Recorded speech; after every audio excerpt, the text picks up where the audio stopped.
part of our lecture, we will speak about meteorological observation and switch by the part of my colleague Pavel Tersky, also the associate professor of Lomonosov Moscow State University, and Pavel will make the presentation about the hydrological measurements.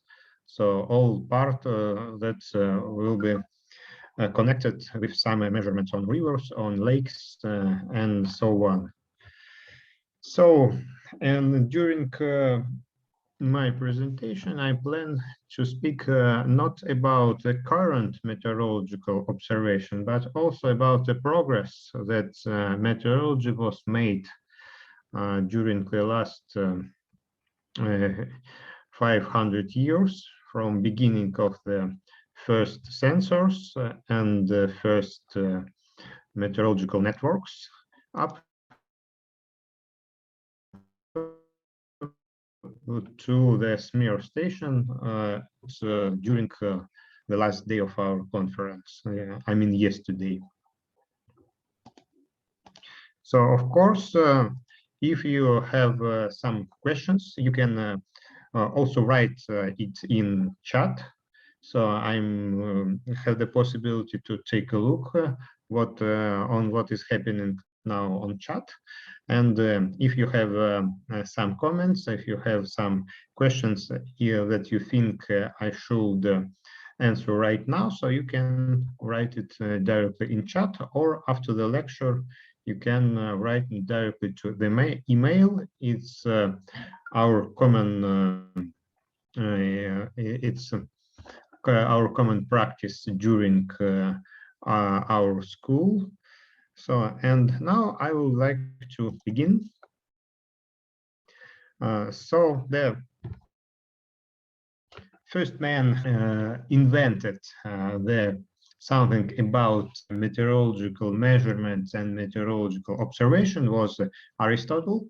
And unfortunately, from this book, the Meteorological, by now the meteorological features was only the name. So the invention of the meteorology, like the word, like the branch of science, was done by Aristotle, but the rest of this book was rightly said not about the strict meteorology. It was contains the hydrology part, the some phenology part, the agricultural science part, but about meteorology, it was only the maybe 1 or 2 pages. If we are speaking about the modern meteorology, about the meteorology what we know by today. So maybe the first thing that was possible to measure something and measure it good. So the first thermometer, it was not the thermometer by mercury, it was a Galilean thermometer. You know, of course, that Galileo Galilei invented such interesting instrument. So it's you can see without any mercury parts, so only connected with the some different small things from glass that was also in water, and if the temperature of water has changed, the different this small glasses was going up or going down. So you can find now it everywhere. So it's very good gift for every scientist from the earth science and something like this. So it's you can see it's a modern version. So I think during the Galileo times it was so well, not so good looking. but the principle was the same. The next important point, it was the invention of the mercury barometer by Evangelista Torricelli. Here on this picture, you see the procedure. Then the Torricelli took the cup with the mercury. Of course, now it's not safe. Please don't try to do it at home, like it's always written during some movies, because the mercury, of course, not and inhaling mercury vapor not good for inhaling for the human beings. And Torricelli was performed such experiments during which he found that the mercury cannot or is always connected with the atmospheric pressure, and the height of this mercury in this line is now the that how do we measure the atmospheric pressure until today. So in the millimeters of the hydrogenium of the top. So it's usually is going from the experiment of the Torricelli. So after the famous writer Johann Wolfgang von Goethe invented the other barometer, but what was made from the glass and water. So you can see that it's also a very interesting instrument. The instrument that was very good for using indoors. So, and but of course you understand for the scientific measuring, it was not very user-friendly. So, of course, it was good for the interior of some rooms, but not so good for the strict meteorological measuring. And now we are coming to the creation of the first meteorological network. It was created in Europe. So, and Leopoldo de' Medici, the Italian cardinal and the patron of the arts, also the governor of Siena, he creates, it's also, as we could say it, he created it for fun, because there is no any need for having meteorological network, but the first meteorological network was created there, and you can see there it contains about 10 stations in Florence, Cultigliano, Vallombrosa, Bologna, Parma, Milan, but not in the not completely in Italy, in frame of Italian border, but it was and Warsaw in Poland. So it's it wasn't the network that has the very continuous life. So you see only for 13 years, but after the second meteorological network was also not for a long time, but much more interesting from a scientific point of view. It was the Societas Meteorologica Palatina, and also we know it as the Meteorological Society of the city of Mannheim. In now it is situated in Germany, and the measuring instruments were the same on every station. So it was one barometer, one hygrometer, and a declination needle that has been calibrated and adjusted by hammer in Mannheim before they were sent to the observers. So each observer in each station, each observer has got the same amount of instruments that was already look for a W meteorological network. It contains the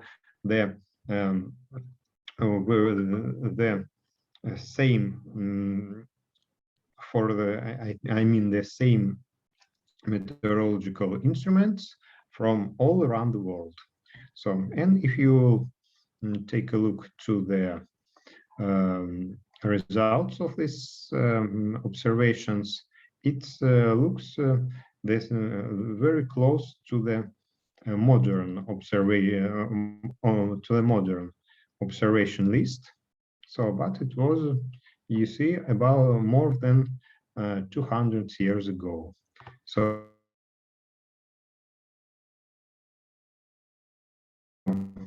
it was more expanded only in continental Europe, but also in Greenland.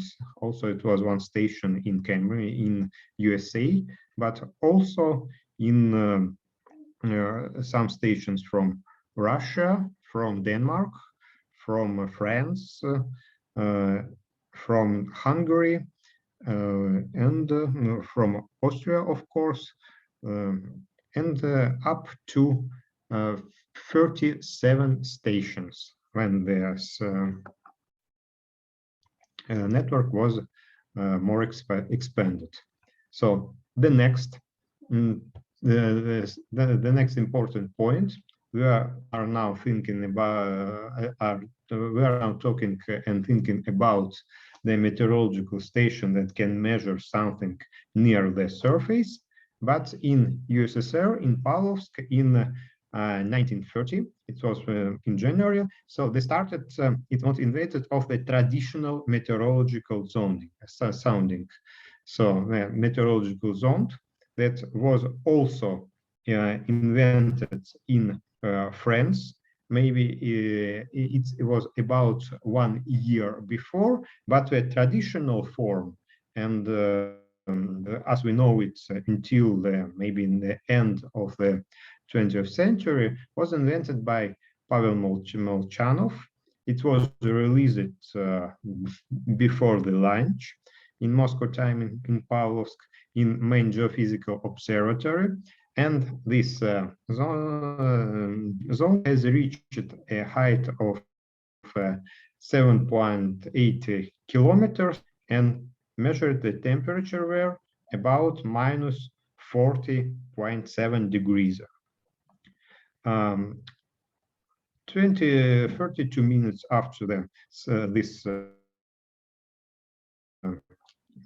sounding, this radio sound sent one of the first hydrological messages to the Weather Bureau of Leningrad and Moscow Central Forecast Institute, and the network of the hydrological station. The station has the possibility to measure the three-dimensional atmosphere for sounding the atmosphere to up to down, started only 90 years ago. So here you can see the pictures of the first meteorological zone. So, and now, like it's can be seen during the flight. So the next the next important point was the using of the weather radars in meteorology. The radars were used in military goals during the up to the 60s, but David Atlas has an idea that it also can be used for predicting and for investigating the tornadoes, the cumulonimbus clouds. Everything was also already well seen in the weather radar, in the military radars, but from now it is using for meteorological purposes. And in the beginning of the 20th century, it's a very important point and important source of data for making the weather forecast most successful. So, for example, that's the aero measurements and also the radar measurements now is very important part of the data assimilation for the weather forecasting. It's extremely useful for the nowcasting, for the weather forecast from the now up to 2 hours of prediction. So here you can see some physical source of the radar working. And the next point, it was United States of America on the 1st April, the meteorological satellite TIROS-1. So it's open the sphere of the surface, but also this now the satellite imagery was very important for prediction the synoptical atmospheric fronts and something like this. So, and it also started in the 60s. It's the first satellite image of cloud, of the cloud cover. Here you can see, if we will be attentive, here we can find some clouds according to the taken. So what do we have now? So now we have the huge WMO work meteorology. So that also consists the aircrafts, the ocean data buoys, but the Pavel Tersky will say about it. The satellites that can sounding the atmosphere from up to down, also the surface stations.